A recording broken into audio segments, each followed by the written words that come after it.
Hello, welcome to the Polygon Forest podcast. My name is Chris. I'm an indie game dev, and joined with me, as ever, is Ubisoft concept artist Vin Hill. Vin, hello. Hey guys.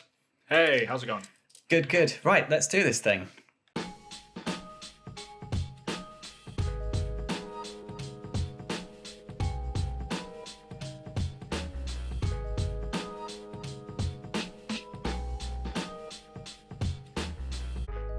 So today, we have a few things to get through. We're going to be talking about God of War is delayed. Horizon Forbidden West is not delayed. Microsoft might announce a new Xbox Studio acquisition at E3 2021. The Guerrilla Collective 2 showcase. And we're going to be going through the timetable of E3. And we'll talk about that. But first, Vin, what have you done to the place? Sorry, yeah, it's a bit. It's bit all of a different. Bit of a different frame, as people can see on YouTube. Anyway, if you're watching this, if you're listening to this on the audio podcast, I guess it's not. You'll see nothing. Is different. Yeah, right. Nothing is different. Yeah. But yeah, if you watch it on YouTube, you might see there's some changes around here. Last week, this week, I guess. Yeah, it was this week. I got a random hair at my butt, and I thought, you know what, this place needs a new coat of paint. Some things weren't consistent, and it was bugging the hell out of me because I'm an artist and I'm a bit of a perfectionist in that respect. Not to say that this is in by any means perfect, but it's better than it was, I think, anyway. But I hope everyone agrees, especially you, Chris. What do you think about it? That's the. I love it. I'm digging the new vibe. It's like Americana type. It's still got the Polygon Forest theme with the green is nice. I like the tones. I'm just having a look now at Twitter to see how it started. Because to me, it was just the most bizarre thing. Here we go. Yeah, I guess I did just spring it on you. I was like, oh, by the way, I'm doing a rebrand. And you were like, wait, what? Why? Yeah. And then I just started piling all this stuff on. Yeah. But... Oh, yeah, no, we talked about this a lot, actually. So there was a lot of back and forth. But suddenly, out of the blue, you were just like, I'm going to be doing something.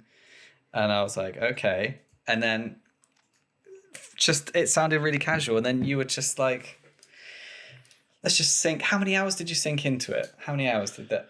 It's probably a good couple of days, it was probably about 15 hours, I guess, altogether, I would say. You just randomly synced 15 hours into a redesign. Yeah, I mean, the problem which I have, and I do this a lot, when it comes to branding stuff, I'll make a new logo, and then my mind will start, wandering outside of what the logo could fit inside of, and then I have to prototype that just to check if it fits. And then it just grows and grows and grows, and then it turns into this whole thing. And then it's just before I know it, I've got a new logo, new avatars, new frames. I've set up frames for our reaction videos as well. I've already figured that out, and just everything. In terms of what it's going to look like on YouTube, a new icon and a new banner and all that sort of stuff. Because I like everything to fit and be consistent in that respect. So it just kind of grew out of that. I didn't have a list, which I was chipping through, okay, I need to make X, Y, and Z. It was just I started with the new logo, and then I was like, okay, now I have to have something that fits in with this, and it exploded out of that. And I've already put on Twitter one of the background images that you did, so that's now my Twitter banner as well. Oh, nice. I didn't know that. So I've got that going on, and I just think it's great. And there was a bit of back and forth, and I was a bit nitpicky here and there. No, that's good. Yeah, I couldn't help myself, and I lent a few little bits and pieces so that I can feel that at least I had. Let's be honest, Chris, you did most of the work. I'm just joking. I just was really enjoying being a client and going, but can you make it a logo, not just a font? And this doesn't scream video game podcast. Can you just make it a bit more podcasty? And that was really good fun. You weren't as bad as other clients which I've had. We can get into that discussion one day, but I've had some banging clients that are just the absolute worst. So yeah, you weren't nearly as bad as anyone that I've had to deal with before. So it's all good. Yeah, well, because I've got a background in that as well. I used to be a t-shirt designer and of course been a graphic designer So yeah, so although client work, I've not had too much experience with that. So, but yeah, I can sympathise, and Right. I'm a big fan. I'm a big fan of your work, Vin, I must say. So I really enjoyed what you've done, and I hope you guys like it too. So leave a comment. What do you think? Do you like Vin's new redesign? Yeah, or do you hate awesome? it? Do you prefer the old one? You were just like, my God, why did you change this? I'm gonna unsubscribe now. Click. Yeah, let us know if you're going to unsubscribe so we can blame Vin for that. Although there won't be many of you left if one person does unsubscribe at this stage. But I think it would look great on like t-shirts and hats and stuff. I think that would. Yeah, would when we get to 50 followers, we'll think about, we'll think about doing some merch. we'll sell you all a hat, and we'll make £50. Well. Oh well. But what have you been playing this week, Finn? Have you been playing anything?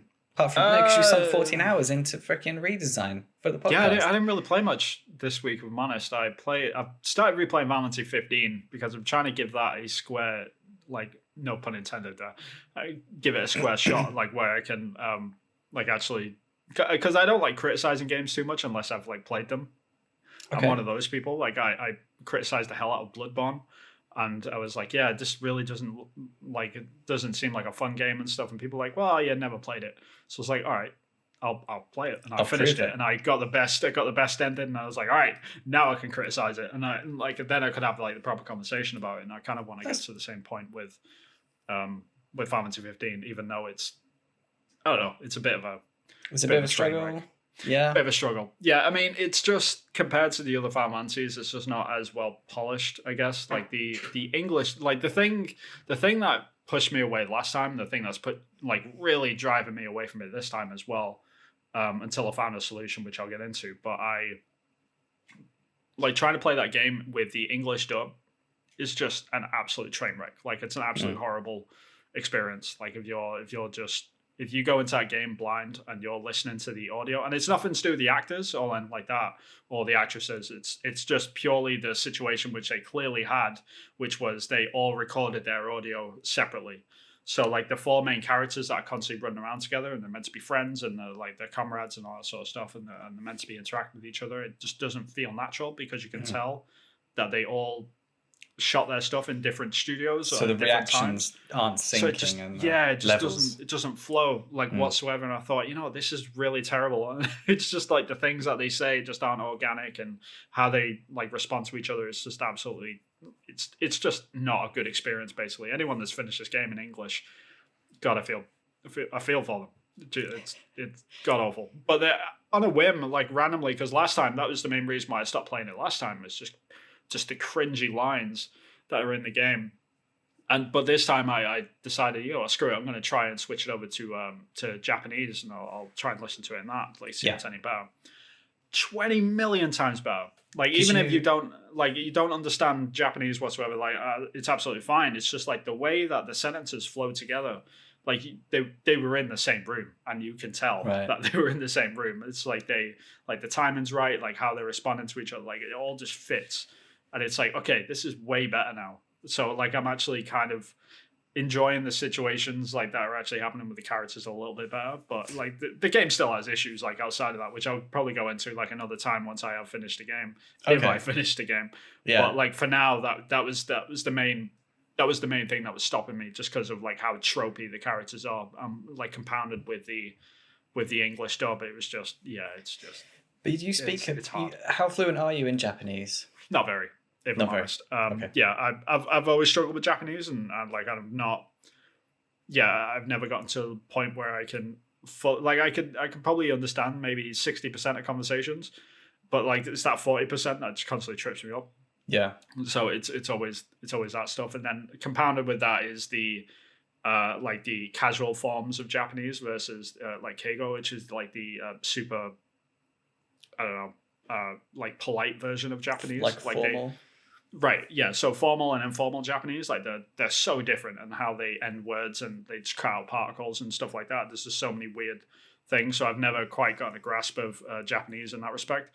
So like that's something that I'm working on right now. Like I'm studying Japanese again now. I'm trying to get to the point where I can get over that hump eventually, because it's something that has eluded me for years. But yeah, with subtitles, so Final Fantasy 15 is it's totally passable. It's way better than the English dub. Jesus, like if you haven't played the game and you're planning to, please do yourself a favor and play in Japanese, because it's just like the English dub. Like, no offense to the actors, like the performances are fine. Mm-hmm. It was just purely it was purely that sort of the direction and how they were like filmed and cut up, and that it's just not natural whatsoever. It's just a weird amalgamation. So yeah. How about you? What have you been playing? I've still been chugging through God of War, doing everything that I can do, and story-wise, spoilers ahead, it was interesting. It was like some of the best stuff, and then also a bit of a misstep, I thought. Where Atreus finds out he's a god, and that whole crescendo of emotion, and then spoilers, and then Kratos, saying about how you're more than a man, and he's showing emotion about regret of not telling him and stuff. And I thought that's the direction it was going to go into, and I thought it was going to be more. He was going to play more into the shock, and I thought Atreus was going to be more like, how can I trust you? I don't know what's real anymore. How come I get ill, but I'm a god? That doesn't make any sense. I thought it would be more confusing and more questions, but he went into like a teenager for a few hours. He turned into like a stroppy teenager where he started saying, "Oh my god, now I can do whatever I want, and I'm a good god, and we can kill all the bad ones." And he just got more like a stupid teenager. I just thought it was a weird misstep, because I was totally there, and then when he started acting out, I was a bit like, does the game want me to be like pissed at him after this massive emotional reveal? Yeah. So that was a bit weird. So loving it, bit of a misstep narratively. Hopefully we can get back on track and it will finish on a high. So yeah, that's where I am with that so far. Yeah, I mean, I think I was in the same boat. It's like, this is kind of like out of the blue in a way, but at the same time, it's like that's sort of what kids do, I guess. So it's hit and miss in that respect. Like, I know Cory Barlog, his kid was growing up as he was making God of War, obviously the creative director, and I know like a lot of Atreus is probably in his kid as well.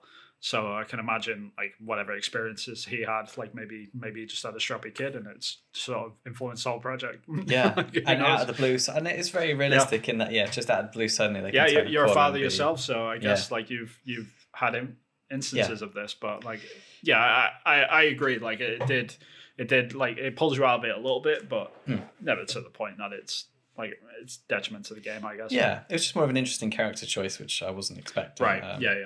But the gameplay is great, and I love the puzzles. I feel really clever because the puzzles are easy. Easy enough for me to do, so I feel very clever. That's fun. That is fun. But shall we jump on with today's podcast? We should. We should indeed. The first part is Speaking the of news. This comes from Video Games Chronicle. God of War creative director Cory Barlog has said responsibility for the PS5 sequel's direction ultimately lies with him, following negative reactions to recent announcements about the title. Publisher Sony confirmed earlier this week that it had delayed the release of God of War Ragnarok from this year to 2022, and that the game will be released for PS4 as well as the PS5 version. Following the news, Sony Santa Monica developer-writer Alana Pierce was targeted with vile online abuse, leading Barlog to jump to the defense of his colleague and the wider development team. Have you read about any of that, Vin? I haven't read about any of it, but I definitely heard about it. It's unfortunately a part of the games industry. We get a lot of abuse from gamers, basically, that are pissed off or whatever. Like they want to troll people, or they want to vent their anger that they're not getting their thing that they like, and they feel entitled to it, so they decide to go onto Twitter and throw abuse at people. Like, this is unfortunately too common. So yeah, it's a real shame, and it's a shame that they've had to delay the game, but it's more of a shame that that's led to the crap that's been plowed into these developers. And the developers that get all the abuse, they're never the people that make the decision about delays. They're never responsible. Like, Alana Pierce has only worked for the company for like less than a year, I think, or something. Yeah. She only joined probably like 6 months ago or something. I think Yeah. I remember when she announced it on YouTube. But yeah, it was. Yeah. And Yeah, it's a wasn't very in the scheduling strange department. She wasn't scheduling when the release of the Right. game was. You know, she didn't go. I like think we you're should push right it and back, delayed guys. the game because it's so bad and Yeah. it's so dumb. Like the whole thing. Like, Yeah. but yeah, like compartmentalizing this, I guess. Like, yeah, I think everyone like the whole idea of this game getting delayed into 2022 surprised no one. Like, I don't think anyone was No. surprised by this. We've had global pandemic. You know, it's not Right. Global pandemic. They're not going to release a game around the same time as Horizon Forbidden West. They're just not going to. Like, it's like they're shooting themselves in the foot. It's self competition. There's no point in doing that. So yeah, it's going to get delayed into 22.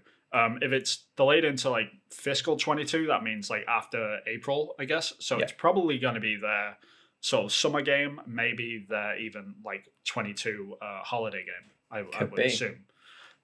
So yeah, it surprised no one. That's not the news here, really. I don't think it's too crazy that actually came about. The fact that they announced it early before E3 was probably a good thing. Yes. In terms of marketing, because like, can you imagine if they walked out onto the E3 stage and said Ragnarok coming 2022? Everyone would be like, "Oh no!" Like they probably would have felt it there. Although it's digital, isn't it? So yeah. Yeah, but it would have just been a day at the end. It would have been thing. Yeah, it would have trended on Twitter like 2022 or whatever. Like, it would have been good. But yeah, no, they did absolutely everything right. But as what you alluded to though, like the gamers did absolutely everything wrong. And obviously, not like 99.9% of all people are cool with this. Like, they're like, let it cook. Yeah, I'm all good. I can wait. Yeah. But that is just that the very small, tiny minority of people that are dicks. You know, have you had any personally? I mean, we've had instances personally, which has happened to us. Yeah, absolutely. I mean, like last year we had a couple of instances, obviously, of swatting in our studio. Oh yeah, which was a whole thing. And you're affected by that, weren't you? Really? Yeah, I mean, that was our team. I mean, that was about a week after I started working from home, so I dodged that bullet, like no pun intended there. But all the aerial shots, like of the helicopter like flying over our studio and stuff, like they were literally my teammates. Like I could recognize individual people on their hoodies. Wow. Like based on who they were, because like the project that we're working on, like that we had like these yellow and blue hoodies that we were all giving out, and everyone on the roof had them hoodies, and it was just like, oh crap, like that was got really real really quickly. Yeah, and we, like from our apartment, we had helicopters flying over our house, and we knew someone was up. But then when I started getting messages from people internally that were saying, "Yo, are you at the studio?" and I was like, "No, why? What's up?" It was like, there's a hostage situation there, and I was like, "What?" And just no one knew what was happening and all that sort of stuff. So it was just a really scary moment. But yeah, that's just a case of like an angry gamer swatting a studio because they were angry about Rainbow Six Siege and the changes that were coming to that game, and because they got banned for whatever reason or whatever. Like I don't know. Yeah, no one knows yet. Like it's still under investigation. Right. But because of that, because they got angry, they've sort of got this extra power because of the internet to sort of harass people, which is another form of this. But yeah, absolutely. I mean, it never ends where people are constantly getting messages or getting harassed, or like I've been sent messages, people saying, "Oh, you should be ashamed of the studio that you work at," and stuff like this. And it's just like, go away. Like no one, like you're not helping anything. Like you're not making me feel bad. You're not making me feel good. You're not helping. You're not making the situation worse. You're being a waste of time. That's all you are. And these people are no different. And I think like Alana Pierce is like obviously quite she's high public figure. Yeah, she's quite high profile. She's more popular she's used than to our this podcast, Oh, absolutely, without a doubt. Said. Yeah, no, that's fair. I mean, and she's a good journalist. She might be a great writer. Yeah, it remains to be seen. Like when Ragnarok comes out, but yeah, I mean, she's very used to this in that respect. So that's the good side of this, if there is any sort of silver lining. But so like she can shine a light on it and get it out in the open. And she's very good at doing it. And she handles it perfectly, and she handled it very well this time as well. Like even if Borrelog didn't come to her rescue, as it were, like rescue, like that's such a stupid word to use. But I meant like even if he didn't step in and try and take some of the responsibility for it, I think she still would have knocked it out of the park because she's great at doing it, and she's quite notorious. Like I watched one of her her first stand up with the Kind of Funny Games thing. I don't know if you ever watched that. I've not seen that yet. No. But it was just about her getting sent a load of pictures of men's packages, as you could say, and she the way she handled it was just absolutely hilarious. Like she would just save them and catalog them, and then she would send a slightly bigger one to the people that sent hers, and she'd be like, no, this one's better, and they would just never reply to her, and just the way that she handles certain things, she's totally used to it. So I don't think this is any different in that respect. So what a weird world to work in video games, which means you got to get desensitized to gentlemen. Indeed. Yeah, that's weird. We live in, unfortunately. And I don't think it's going to get better. I don't think it's going to get any worse. It's just the best thing we can do is shine light on it and on the gentlemen. Well, yeah. To get good lighting. Is that what you're saying? Get a good lighting shot. Well, you got to make sure all the values read, and make sure you check the white balance. There's a good joke somewhere with that, but I just can't quite pull it out. Anyway, but yeah, I think the occasion there, Vin. Rose to the occasion. God, just too many jokes. Too many. But no, I think jokes aside, I think Alana Pierce knows how to handle this sort of stuff. It just sucks for people that are working at Sony Santa Monica that aren't accustomed to this sort of thing, and they're getting the threats. But I hope they can take it on the nose that it's a very, very small minority of people, and the vast majority of people out there appreciate everything that supportive do. And up for it. They've got there's an outpouring of positive support online. Exactly, and that's the best thing that gamers can do is just when you see this sort of stuff, don't get angry about it, don't get mad about it. Just go and give some support to a developer or to a company that is getting abused or is getting harassment thrown at their way, because when you just get overridden by all this positive energy from it, it just automatically removes that, and the balance is sort of corrected in that respect. So yeah. And E3 is a good time for celebrating and hype and enjoying things and having a good time and exactly just getting excited about video games. Really, is what this time should be about. Absolutely. Yep. Speaking of keep which, it positive. Horizon Forbidden West has not been delayed. So there have been rumours that it was delayed, but this is from Screen Rant. Developer Guerrilla Games has clarified that Horizon Forbidden West is still on track to be released in 2021 after Horizon Forbidden West's gameplay reveal at the most recent State of Play stream. PlayStation Studios head Herman Holst called the game's enduring 2021 launch window into question, which also accompanied the announcement of God of War Ragnarok's delay. Now Guerrilla has set the record straight. So yes, off the back of the things and bits and pieces and coronavirus and E3, there was some rumours flying around, but it looks like we are going to get Horizon Forbidden West. Yeah, I mean, this is a classic case of people looking way too deeply into stuff again. They think what we do. We do. But I mean, but gamers are funny like this because they'll be like, oh, they didn't show a date. That means it's getting delayed. That means that this means X, Y, and Z. That means it's 2022. That's me. Chill out. No, that's not what it means. Very simply, what this means is that Sony are trying to strategically fit in a Horizon Forbidden West release date in the middle of all this mess of E3. Yeah. With all these games that are going to come out, they are standing back and waiting. That game will be done in October, November. They're just trying to find the perfect date to slice that into, and the only way that they can figure that out is to hold off from the date getting released and just waiting for E3 to happen, because Sony aren't obviously going next weekend, which sucks, but it also gives them the means to sort of slot in all of their games in between other bigger releases. So I think the E3 State of Play, which is probably going to happen at the end of June, early July, I would suspect. Yeah, after E3's window, I imagine. We will get a Horizon release date. It will be this year, without a doubt. Surely, though, if you were making this game, this is going to be the sort of game that sells consoles. Yeah. Wouldn't you want to get it out the door as soon as possible to stop people buying Xboxes, regardless of what you're going to slot around and fit in between? Because this is going to be the one that people are going to put things off to play it and buy it. Yes and no. I totally agree with you. They do need to get this thing out the door, and sort of tell people like, hey, don't go buy an Xbox. Like, we've got a load of stuff coming. And I think that's why they showed Horizon Forbidden West in the state of play before the E3.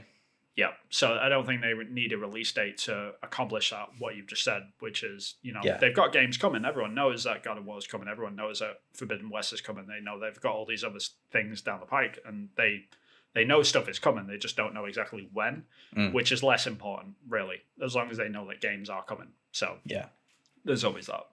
Okay, that's fair enough. Fair point, Finn. I'll take you on that. Yeah, well. Okay, well, let's do the next thing then, which is Microsoft might announce a new Xbox Studio acquisition at E3 2021. So this is from Jewel Shockers. Windows Central Reporter believes that an Xbox Studio acquisition announcement is highly possible at Microsoft's E3 2021 press conference. According to a few messages from Jez Corden, the Windows Central Reporter, there is a good chance of an acquisition announcement at Microsoft's E3 press conference. That's just right. This is not good journalism. It's just repeating the same thing. The reporter who has previously leaked various info on announced Microsoft projects says that heard some very good rumors, blah, blah, blah. All right, according to Corden, the IPs are not big AAA franchises, so we could possibly think about studios or even publishers with low-budget projects. This is the thing that is interesting. One point in the past, there were rumors around the acquisition of the Farm 51 studio by Microsoft. The team is now developing Chernobylite. Right. And I saw Chernobylite teaser trailer at the Guerrilla Collective showcase. They've been working on the game for a while, I think, as well. So it looks quite good. Looks interesting. Yeah, it's very much down the similar lines of like Metro and things like that. So yeah, it looks kind of Metro-y. It's interesting. I thought Chernobyl is such a rich, interesting moment in history. Why hasn't there been any more games about it? Like Radiation is an interesting thing. I mean, there's been a couple of games. I think God, Modern Warfare 2, duh. Yeah, well, there was Modern Warfare 2, but I think there was another game called Stalker. Oh. So that was set in Chernobyl, I think. Oh, okay. But yeah, that was more of a cult classic sort of thing. Like, it was very low number sales, but like that was on the original Xbox. So I guess, yeah, if they do acquire the studio and they might do something with them guys. Yeah, I'm not sure. But yeah, I mean, I think the bigger story here is like Xbox is still shopping around. Like they're still looking for people to buy out, and yeah, they're just throwing money around, man. They want some games. So it might be like a smaller studio, maybe like a AA studio, someone that's not doing something AAA. So it's not going to be a big shock news headline, but what it does show is, yeah, they've still got some cash to burn. Right. And it's really interesting that they seem to be tilting further, leaning into their... Seems to be a tactic, doesn't it now? Microsoft buying people and Sony growing internally.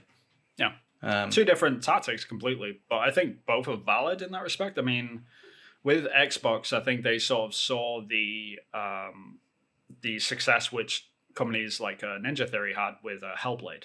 AA studio in every means, which is they had like 20 people working on Hellblade, and they were able to knock out Hellblade in a couple of years. Yeah. And make a decent income back. And I think they're sort of doubling down on that as a publisher as Microsoft is, that like they want, I guess, a lot more AA, which is great. I think this is a really, really good way of going, because Sony, on the other hand, are like the complete opposite of that. They're just completely AAA, which is like 300 to 500 people in each team working on one project at a time, which are highly polished, look absolutely amazing, great story, but like you can't make as many of them. Yeah. So it's only like one or two a year maybe. So they're very much like going down that route of what Nintendo have been doing for a good few years, which is only really bringing out one or two games a year. So yeah, completely different tactics, but I think this means that Xbox will have a lot more games coming, but probably not to the higher quality of what we expect from a AAA game, but a lot more games in general. So it's quantity over quality, I guess. Yeah. But both viable aspects, in my opinion. I mean, that's interesting.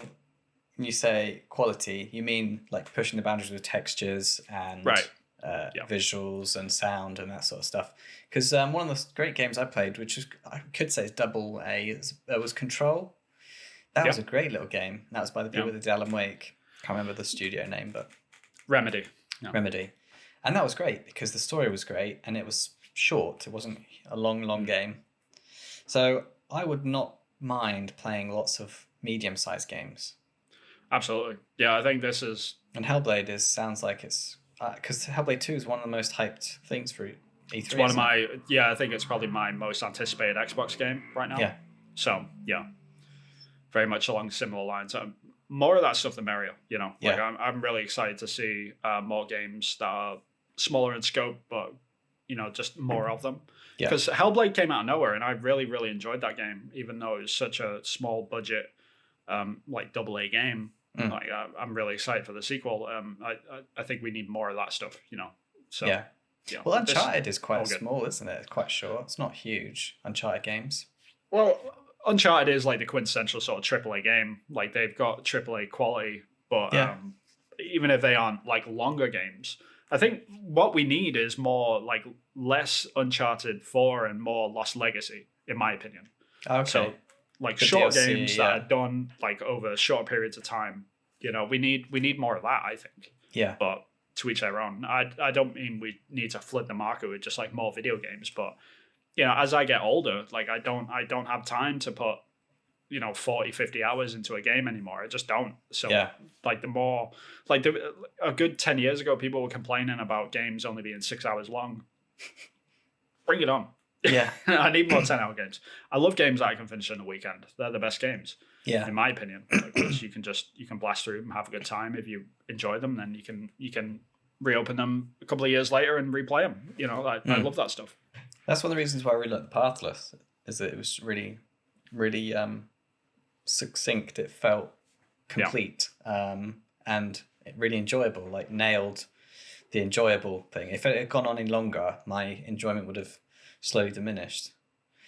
So, yeah, we need more of those. We've kind of gone off on a tangent a bit. But yeah. But, I mean, I think, like, the sort of point is, though, Xbox have acquired a lot of them sort of styled studios, and I think that's only a good thing, because they definitely have a place, and they're the studios that constantly struggle to survive, unfortunately. So, like, they normally have to expand into either bigger games or smaller games.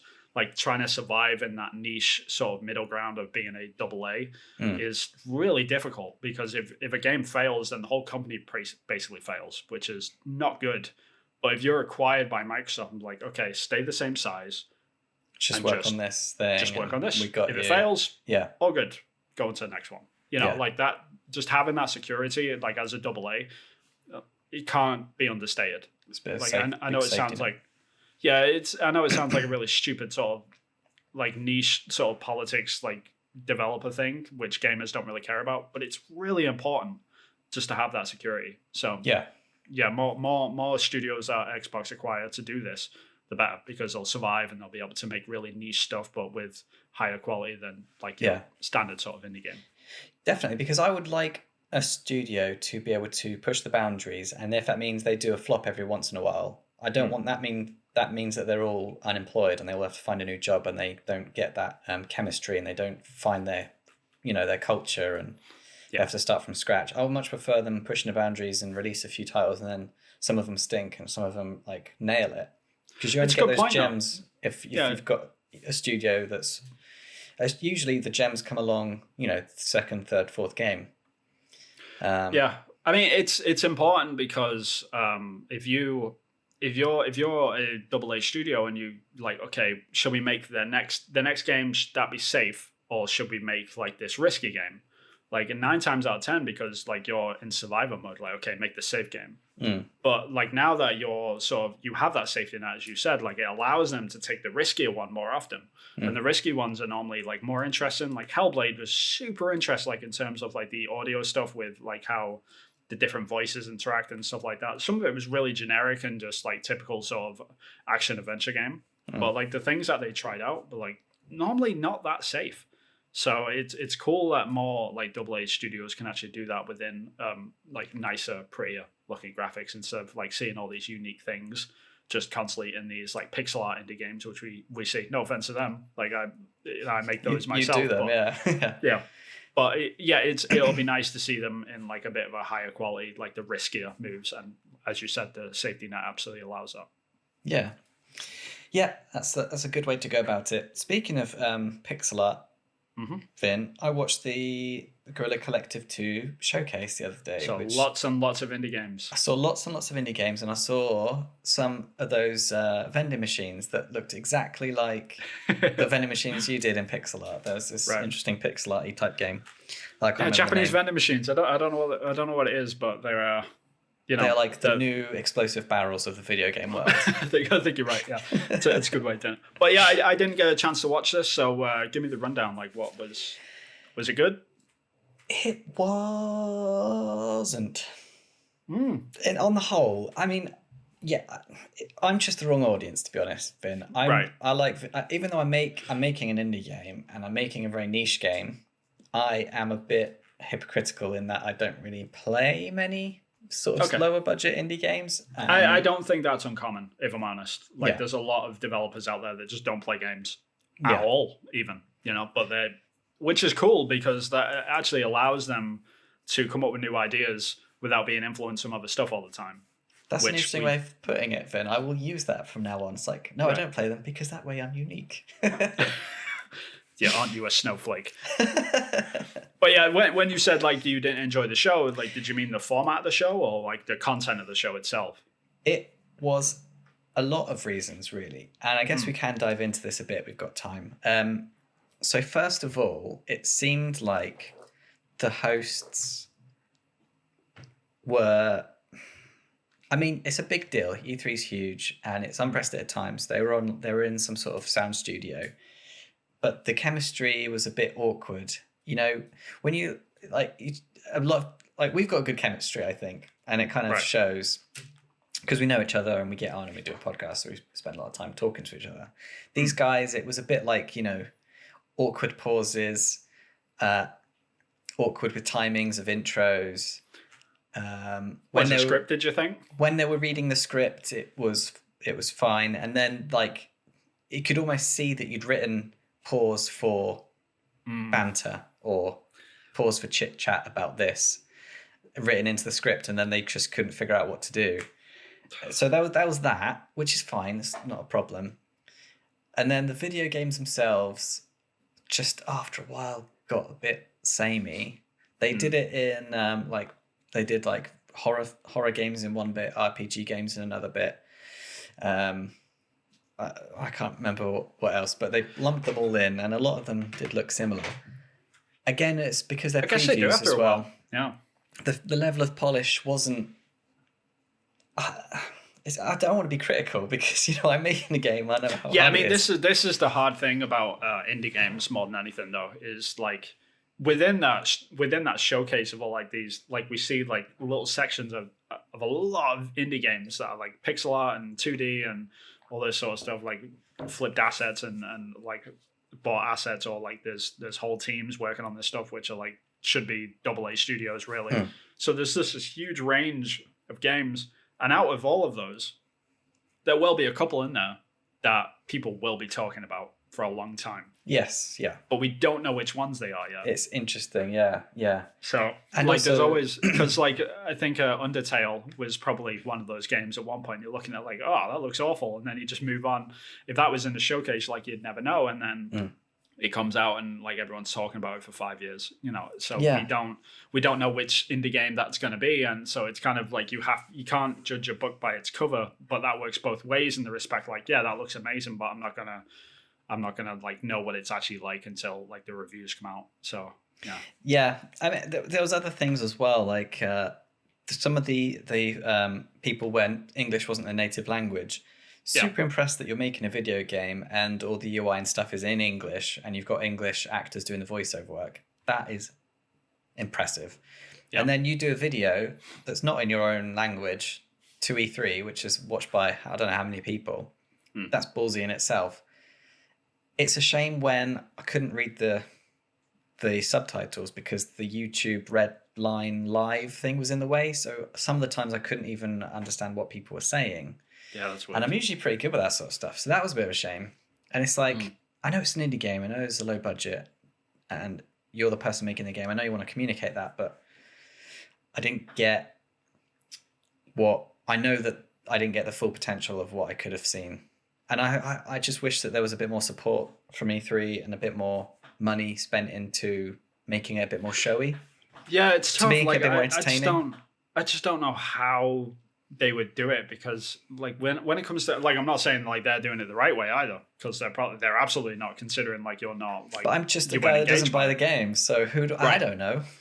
So like I have to constantly think, like, I know they've got like 5 times as many games to show in half the time. That's why they split this thing up. Like we have to mention, like, this Guerrilla showcase is only one of 2. Like there's Yeah. a second one next weekend, which might be even better. Like Hope so. I hope so. Like that might be awesome. But yeah, it's kind of interesting. Like I wouldn't know how they would present all of those games, because if they did split them up differently, so okay, here are all the 2D games, here's the pixel art games, here's the 3D games, Yeah. instead of doing it by genre.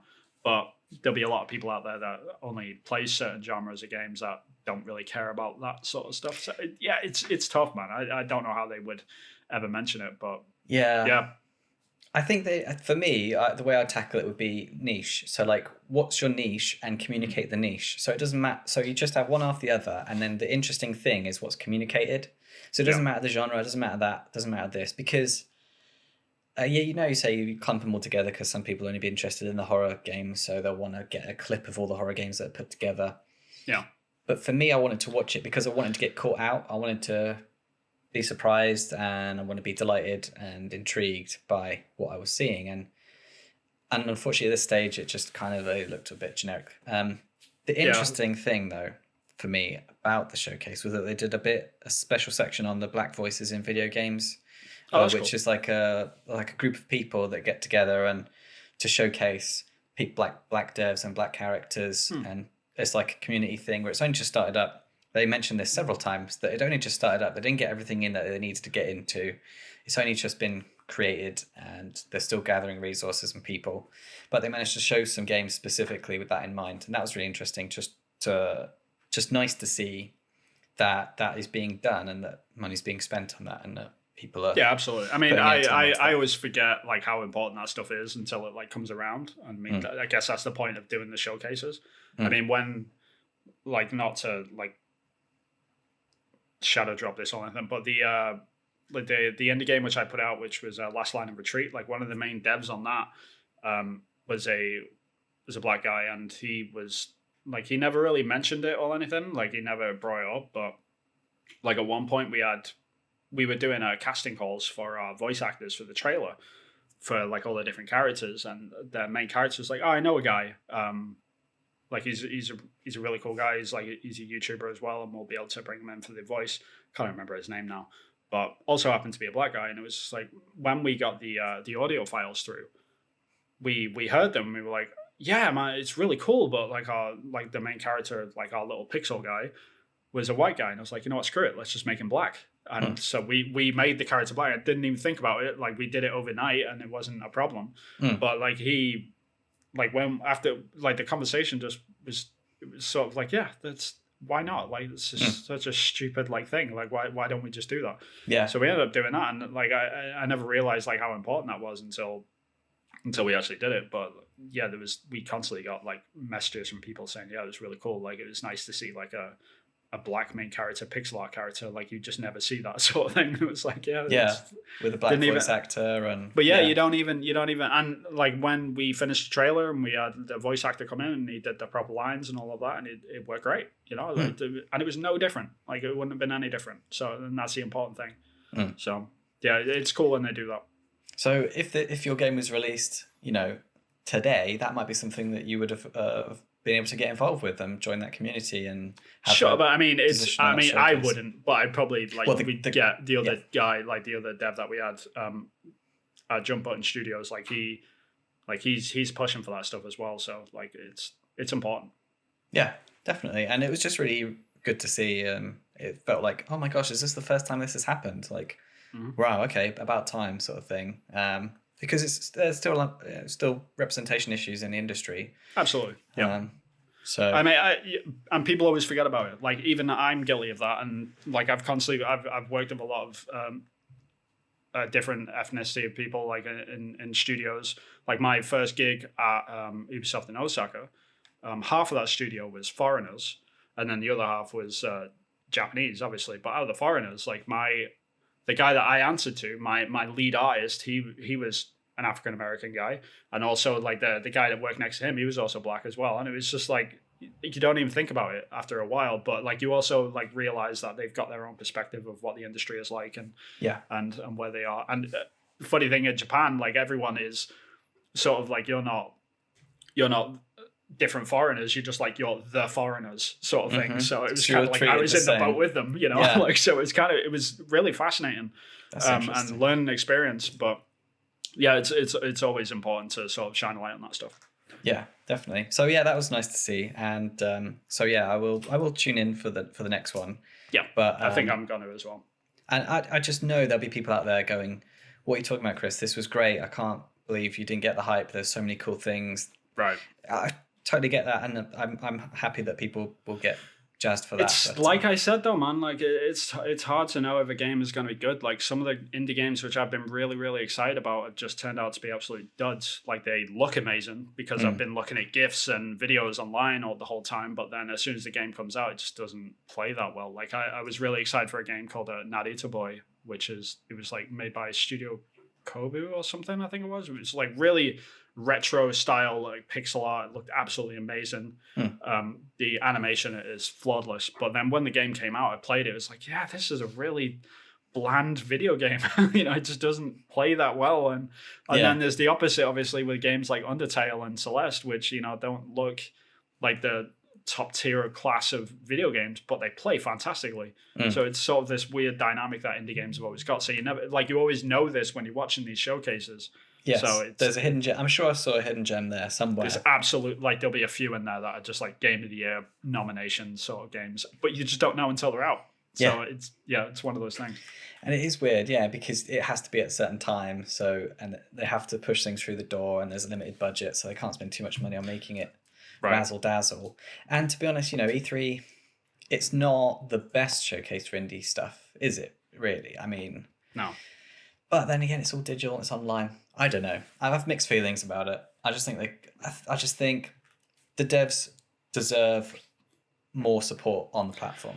They do, but it's a self-correcting system in that respect. Like if the problem with indie games, like to sort of wrap this up, the problem with indie games, which I have and what the industry has, I guess, is that if a game is not a 10 out of 10 indie game, then it just dies instantly and no one sees it. It gets dropped to the bottom, it sinks, and it's gone. It disappears. Like no one gets a chance to experience it. Like there's no 7 out of 10 indie games that are floating around that everyone knows about.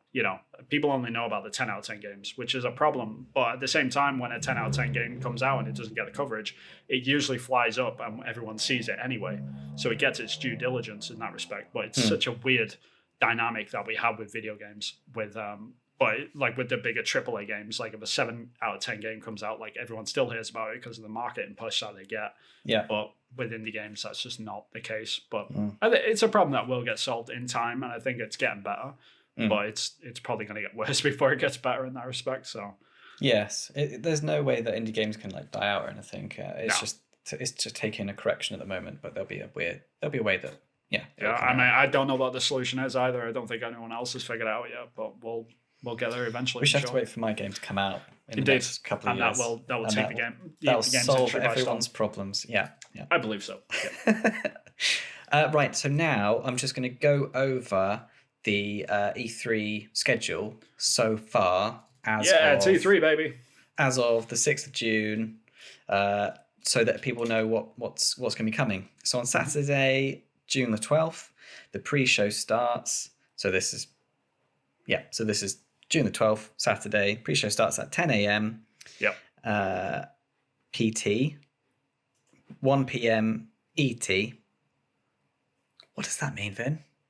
Pacific time and Eastern time. So North America. Oh, wait. So we don't have UK time in here? No, we don't. You don't matter. Like, fine. Does anyone matter, really? Do you know what? I think these ignore these pre-show bits. Like, just like go to the bullet points, I guess, because the pre-shows are for different things. I know everyone has got different. Like every website has got their own pre-show. So like, go to your flavors, I guess. Like we're not having a pre-show or anything, so like don't listen to us. But go and listen to like Summer Games Fest. I think Jeff Keighley's probably got a thing going on. There's obviously like YouTube Gaming. I'll probably have some sort of E3 coverage as well, I'm sure. So there's There'll be depending stuff on the to different watch. outlets, there will be pre-3 shows. So go and check those out. So I'll just round this off basically. Okay. So Saturday, 12th of June, pre-show starts at 10 a.m. PT, 1 p.m. ET. Ubisoft presentation, 12 p.m. PT, 3 p.m. ET. Gearbox presentation, no time yet. Yeah. Sunday, June 13th, pre-show starts at 8:45 a.m. PT, 11:45 a.m. ET. Microsoft and Bethesda Games Showcase, 10 a.m. PT, 1 p.m. ET. Square Enix, 12:15 a.m., 3:15 p.m. ET. PC Gaming Show, no time yet. Future Games Show, 4 p.m. PT, 7 p.m. ET. Warner Bros. Games, no time yet. Monday, 14th of June. Pre-show starts at 8 a.m. PT, 11 a.m. ET. Capcom, no time yet. Take-Two Diversity, Equity and Inclusion Panel. Equality and Inclusion Panel, no time. Tuesday, June 15th. Pre-show starts at 8 a.m. PT, 11 a.m. ET. Nintendo Direct, Treehouse, 9 a.m. PT, 12 p.m. ET. Bandai Namco, no time yet. E3 2021 award show, no time yet. So there's a lot missing from there. Times of things, which sucks because we're pretty much it's just around the corner. It's just happening. Yeah, I think everyone, they'll probably announce them probably on Monday, I guess. They'll start being okay, because everyone knows the days. It's just the actual specific times and stuff. They'll start locking that stuff down. Yeah. But yeah, that's pretty packed. I mean, there's obviously some big omissions there, which is EA and Sony. I think they're the big ones that are missing. That was it. EA. That was the one I couldn't think of. Yes. Why haven't we got an EA has already been announced, and they're happening in the middle of July or something. So 6 weeks after E3, which is, I think, a disservice. I really hate the fact that these people are wandering away from each other and spreading this out. And I think last year was a good lesson that people should learn from. Last year was an absolute mess. E3 2020, sorry, E3 anyway, quote unquote, because E3 didn't happen. Everyone went at different times, and it was just spread out from the beginning of May to the end of August. And it was just it just dragged and dragged and dragged and dragged. And by the end of it, I was just skipping conferences and I was just reading news articles. I wasn't, big conferences, which I would have watched if they were sort of clumped together and actually focused. But yeah, I think it's a huge loss for the industry for Sony and EA to go way later. I just don't think this is a good thing. Yeah, it doesn't, part of it is feeling like it's an event at a specific time, and it's, people have moments at specific times, and to drag it out over 8 months is crazy. And it's just, it's not. Yeah, I mean, I'm glad, I hope that Sony and EA, even if they are doing that separate thing and they're not a part of the E3 thing, just keep it closer, keep it in June at least. Make June the E3 month. That would be cool. I can deal with that. Yeah. Well, I think EA might do something with the Microsoft game showcase. Without a doubt, I think. They might do the Battlefield. Which, have you heard about the leaks of Battlefield? Apparently it's... Yeah, Battlefield 2042, I think it is, that they've called it. But it's okay. It's kind of near future. There's been a few trailers that have leaked out and they've had to remake them, and there's details coming in and out. But I believe the most recent sort of rumor was that Battlefield are going to be showing stuff on the 9th, so next week. So before E3, but which is going to be a Battlefield event. Sort of thing, and it's going to be solely focused on Battlefield. But I guarantee, without a doubt, we will see more Battlefield stuff at either E3. At E3. So probably on the Xbox conference, as you said. So I think, I mean, there's also a lot of smaller games that EA make, which is probably going to show up at the Nintendo Treehouse event. So they'll be around at E3, but there'll be some major announcements which are just missing, and it's going to be a shame. Stuff like Dragon Age. might not make it like to one of the other conferences. So we'll see. Who knows? But that would suck. I want Dragon Age to be at E3. It feels like it belongs there. yeah, I mean the last Dragon Age game is a game of the year. So yeah, it's a shame that it's not going to be there, but the likelihood is, like, why would you hold off from that? But it's tough. I mean, and EA is such a weird publisher in that respect, because half of their conference is undoubtedly disinteresting to most people, because it's just, okay, now we're going to talk about sports for half an hour. Yeah. And that's where everyone's just like, okay, I'm going to go make a coffee because I just don't care. And and I understand, like, they sell gangbusters and people like love FIFA and stuff, but people that love FIFA don't watch E3. Like, that's just the fact, because people buy one game a year and their game is FIFA, and like they don't care about anything else. Why would they watch E3? Yeah. Like, they just, it's such a weird dynamic. We're going to get all the crossover people now that do play FIFA and watch E3 going, I do both. But you're in the minority, dude. Like, with your weird voice, like tapping on the keyboard up here. Like, screw you. Like, you're not the common person. Yeah. You're unique. Person that leaves comment about that, you are unique. But we appreciate you comment. Yes. Still comment anyway. Please like and subscribe. But yeah, it's interesting lineup. What are you most hyped for? Well, your event, surely, no?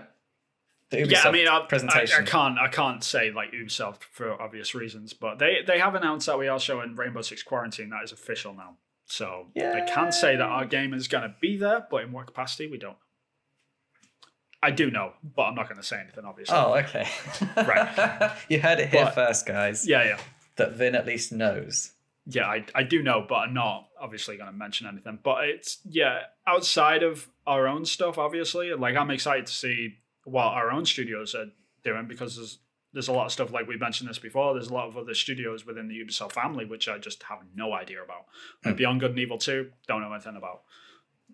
I haven't seen it in 2 years. Last time I saw it is when the public saw it. So I'm actually really interested to see how far that game has come along and what they're doing with it. If they're still working on it, I have no idea. Yeah. Like, so we'll see. But yeah, that's probably what I'm most hyped for. We're going to do a video on it, aren't we? And we'll try and make it work.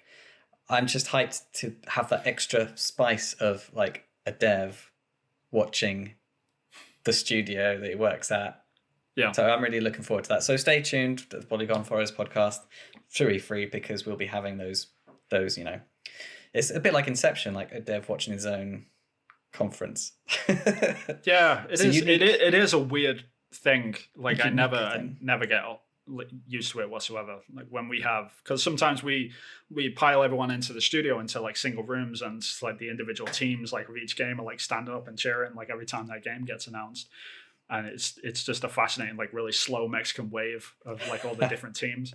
But but like all the other teams that aren't standing up, like, oh, okay, this looks cool, I haven't seen this before, because they're all in the same boat as them. Yeah. So it's really interesting. Wow. And this will be like a digital version of that. So next year, you're saying you might be there, you might go or like in a room at work. I don't know. Yeah, it'll be at work. Yeah, so not like at E3 sort of thing. But like on a Saturday, so you're going to work on a Saturday. Sure. Huh. It wouldn't be work. You just, like, they hand out beers. It's just a massive room.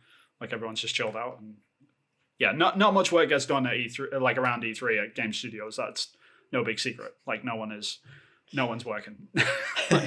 Everyone's too hyped. Everyone's too hyped. Yeah. I'm looking forward to that. So I'm looking forward to seeing what they come up with. I mean, hopefully there'll be some after when there's PlayStation stuff, I'm hoping there'll be God of War. Yeah, it's hard to talk about Sony because they're not technically a part of E3. They're not part of it. And it's really ridiculous, because we want to talk about this stuff, but it's just nothing to talk about, because they're not going to be like going for another month or maybe even 2 months. Like, it could be the end of July for all we know. Yeah. Which is a shame. But. And then after that, I guess it'll be Nintendo Switch. If they do the Switch Pro, I'm guessing that's going to be the most interesting. Nintendo are going to have a good year, I think. It's kind of hard not to. I mean, they've got a new Zelda coming out. Everyone's excited for that. They've got a new console coming out, like the Switch Pro. It's yeah, it's they've got a recipe for success there. Like it's hard to argue with the excitement around it. And yeah, the Microsoft Bethesda game showcase, that'd be interesting. I think that's what I'm most excited about. Not because it's particularly Microsoft and Bethesda, like great companies in their own rights. It's just I'm really curious to see how hard they swing, because this, like they've got a lot to prove, and they need to come out ahead of Sony and be like, yo, this is the console for you. Like it's not the PlayStation 5, which is sort of got a bit of arrogance about it. Like right now, like come look at us, we're doing great stuff. Like I'm really curious to see like how they manage that and what their lineup is over the next year. Like what games have they actually got coming out, because we know Halo Infinite's coming out, but we don't know what else is in the pike anytime soon. A lot of stuff got announced last year with CG trailers, but we don't know what was even close. Like everything could have been missions away for all we know. So I'm really curious to see what their next year looks like. Yeah, I'm really looking forward to that. Yeah, and I really wish PlayStation would be involved, because I think it's only additive. I don't think it takes anything away from PlayStation, but I know that PlayStation have that mentality of what's this, like we have to wait our turn. That's not going to help PlayStation sell PlayStations, which is a real shame.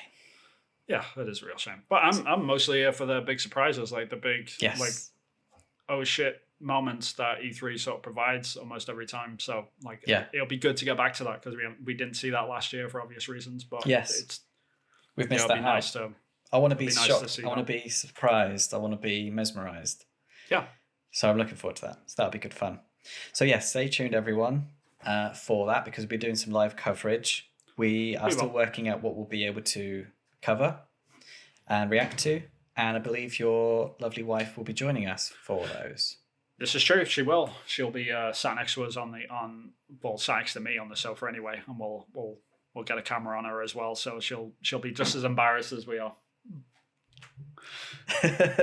Looking forward to that.